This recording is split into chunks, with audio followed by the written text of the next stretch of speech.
All right, so in this video here, we're going to be looking at the OR style compound inequalities. So let's look at this scenario here. Let's suppose there's some sort of amusement type park for kids. Now, what age groups of people are going to be showing up there? Well, let's pretend that teenagers don't like going there, so less than 10 years old are the kids that like showing up there. But wait a minute. They also need to be brought there by somebody and supervised a little bit, so their parents also need to show up. So we're going to have less than 10 years old, and their parents are going to be at least 30. So we can rewrite these as inequalities, so the ages less than 10 or at least 30. So that's going to be ages greater than or equal to 30. Now we can put these also on a number line. So we do like having the 0 on there as a reference point. We need the 10 and we need a 30 there. So less than 10, so that's going to be an open circle because as soon as you hit 10, you don't like going to this one. Let's just pretend. Okay, and then less than is going to be younger than that. Now we're just going to keep this arrow going even though with the scenario it doesn't make much sense. We could stop it right here, but that would complicate our math a little bit. So we'll just leave it like this for now. Then we also need the greater than or equal to 30. So 30-year-olds, they can show up there, and anybody that's older than that, and that's going to be greater than, that's going to be bigger than, that's going to be to the right-hand side, 40s, 50s, 60s, 70s, grandparents can go too. Okay, so there's a scenario there that uses the OR style compound inequality. So let's just look at this example here real quick. So we're going to solve x plus 3 is strictly less than 2, or negative x is less than or equal to negative 4, and then we'll make a graph. So with these ones here, we are going to solve each separate. So we're going to solve this one separate from this one here. So here we go. So we're going to go x plus 3 is less than 2. So we just want to get x by itself. So we're going to subtract 3. So 2 minus 3 makes negative 1 there. And then for this one over here, we need to divide or multiply by a negative 1. So in this case here, that's going to be positive x. We multiplied or divided by a negative, so we do need to switch the direction of the inequality. And then negative 4 times negative 1, positive 4 there. So we solve each separate. Now here on the number line, we need the 0. We're going to put a negative 1, and we need the positive 4 on there. So the minus, the x less than negative 1 is strictly less than. So open circle, and then shade to the left for smaller than. And then for the 4, it's or equal to. So that's going to be a shaded or closed circle. And then numbers that are bigger than 4 are to the right. All right, for this example, pause the video, try it out on your own, come on back, see how you did. So we are going to be solving each of these separately when we have the OR. So we're going to solve this inequality first. There it is. Now it's just a two-step inequality. We're trying to get the x by itself down here. So we're going to undo the minus 2 with a plus 2, and then the times 3 with a divide by 3. So here we go. There's the plus 2. 13 plus 2, 15. 3x plus negative 2 plus 2 makes 0. 3x plus 0 is just 3x. Now undo the 3 with a divide by 3. 15 divided by 3 is 5, is less than. 3 over 3 is 1 times x, just makes x. Now in this case here, we have the number, then the inequality, then the variable. Generally speaking, we like to see it the other direction. So variable, then inequality, then 5. So just switch this all the way around, and now it's more like what we're used to seeing. Now we do the other one, the other part of the OR. So we did this one. Now we're going to do this inequality here. It is another two-step inequality. So in this case here, so remember this minus or this negative goes with the 3. It doesn't go with the 7. So this is a positive 7. So we're going to undo this positive 7 with a minus 7 to both sides there. 7 minus 7 is just 0. Just leaving us with negative 3x is greater than 1 minus 7, negative 6 there. So next up, undo the negative 3 being multiplied to the x with a divide by 3 to both sides. So negative 3 over negative 3 is just 1x. We did divide by a negative, so we are switching the direction of the inequality there. And then negative 6 divided by negative 3. Negative divided by negative is positive, and then 6 divided by 3 makes 2.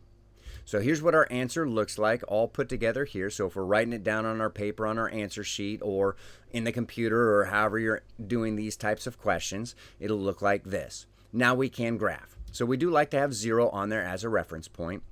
We're going to need a 5, and we're also going to need a 2. So there we go. Now our number line is ready to go. So we're going to do x is strictly greater than 5. 5 is not a solution, but all the numbers bigger than it are. So it gets an open circle and then shade to the right. Now for the 2 there, that's going to be a closed circle because 2 can be a solution. And all the numbers that are smaller are going to be to the left of 2. So now we're going to solve this compound inequality next. We'll do this one, then we'll do this one here. So just looking over here, notice that we have 11 x's on the left side of the inequality and 8 x's on the right. We have x terms on both.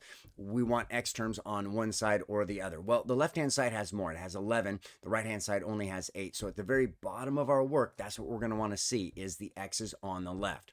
So here we go. We don't want any, we want to undo the 8 x's on the right-hand side. So we're going to subtract 8x from both sides. So that'll leave us with 0 x's on the right. And now just going left to right here, 11 x's minus 8 x's, that's going to be 3x. We got the plus 6 is greater than or equal to, and then just a 9 on the right-hand side there. Now it's just a two-step inequality, subtract 6, divide by 3. So here we go. So we'll subtract 6 from both sides. No more 6's on the right, just the 3x is greater than or equal to 9 minus 6 makes 3. Now undo the multiply by 3 to the x there with a divide by 3 to both sides. So we just have 1x, and then 3 over 3 makes 1. So x is greater than or equal to 1, or now we work this other inequality here. So again, there's our inequality. We have 5 x's on the left, 11 x's on the right. We have more on the right-hand side than we do the left. So at the bottom of our work, we're going to want to see x on the right-hand side. If not, we're going to end up dividing by a negative. Remember, you got to switch this direction of the inequality if you do that, and we want to not have to do that if we don't have to, okay? So in this case here, how do we undo the plus 5x on the left? Well, that's going to be a minus 5x to both sides there. So no more x's on the left side, just the negative 19 is strictly greater than 11 x's minus 5 x's makes 6 x's, and then we still have the minus 7 there. Another two-step inequality, so we'll add 7 and then divide 6 to both sides. Here we go, adding 7 to both sides to undo this minus 7 there. Negative 19 plus 7, that's going to make negative 12. And we're thinking, if you think money with these ones, you have to pay 19, you only have 7. So after you're done trying to pay off as much money as you can, you're still going to owe 12 bucks. So it's a negative 12. And then no more 7s, just the 6x on the right-hand side. Divide 6 to both sides. And that's going to leave us with 1x, which is what we wanted. 6 over 6 is 1, 1x right there. And then a negative divided by a positive is going to be a negative. 12 divided by 6 makes 2. So here we have negative 2 is greater than x. Normally we like seeing the x on the left-hand side. So when we solved it, we ended up with the right-hand side. So we can just switch it around. Instead of negative 2 greater than x, we can do x is greater than or less than negative 2 there. So that's how we would write our answer there. Now on the graph, remember, we do like to see 0 on there just as a point of reference. Our other important points, that's going to be a 1 we're going to need on the graph, and the negative 2 we're going to need to see on the graph there. So the first one, it's or equal to, greater than or equal to. So that's going to be a closed circle on the 1. And then numbers bigger than, numbers greater than, that's going to be shaded to the right. And then for the x is strictly less than negative 2, that's going to be an open circle at negative 2. And then numbers that are less than, that's going to be shaded to the left. So here's both of the compound inequalities that we've gone over. Last video went over the and style ones, and then we just finished going over the or style ones. So this is what it looks like, and then the number line graph there. Now, real quick note here, this or is also a union symbol.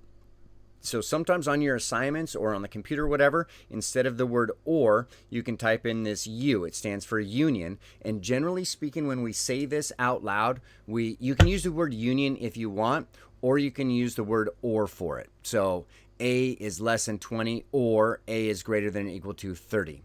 Now for our and style ones, just review from the last video, we can break these up where D is greater than 20, and D is going to be less than 50. For the and, we're going to use the intersect symbol because we're talking about the intersection of bigger than 20 and less than 50 is right here on the number line. So With this, again, you may have to use this intersect symbol instead of the word and when typing or writing in your answers. And for the or, it's the same idea. This is the intersect, so it's where both of them are true. With this one, it can be true for the less than 20, or it can be true for the greater than 30, which is why we can have something that looks like this.